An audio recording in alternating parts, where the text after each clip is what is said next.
আজ ২১ নভেম্বর সশস্ত্র বাহিনী দিবস। যথাযথ মর্যাদা ও উৎসাহ উদ্দীপনায় উদযাপিত হচ্ছে দিনটি। এ উপলক্ষে সকালে মহান স্বাধীনতা যুদ্ধে আত্মোৎসর্গকারী সশস্ত্র বাহিনীর সদস্যদের স্মৃতির প্রতি গভীর শ্রদ্ধা জানান রাষ্ট্রপতি মোহাম্মদ শাহাবুদ্দিন। ঢাকা সেনানিবাসে শিখা অনির্বাণে ফুলেল শ্রদ্ধা নিবেদনের পর ১ মিনিট নীরবে দাঁড়িয়ে থাকেন তিনি। এরপর পুষ্পস্তবক অর্পণ করেন প্রধান উপদেষ্টা ডক্টর মোহাম্মদ ইউনূস।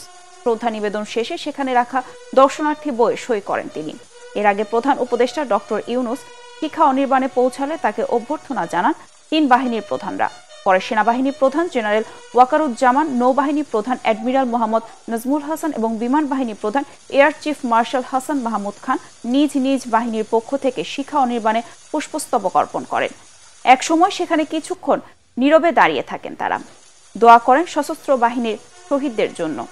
এজন্য ৩ বাহিনীর প্রধানরা সশস্ত্র বাহিনী বিভাগের প্রধান উপদেষ্টার সঙ্গে এবং বঙ্গভবনের রাষ্ট্রপতির সঙ্গে সৌজন্য সাক্ষাৎ করার কথা রয়েছে।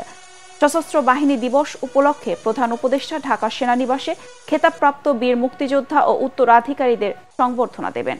বিকেলে প্রধান উপদেষ্টার পক্ষে সেনাকুঞ্জের সংবর্ধনা অনুষ্ঠানের আয়োজন করা হয়েছে।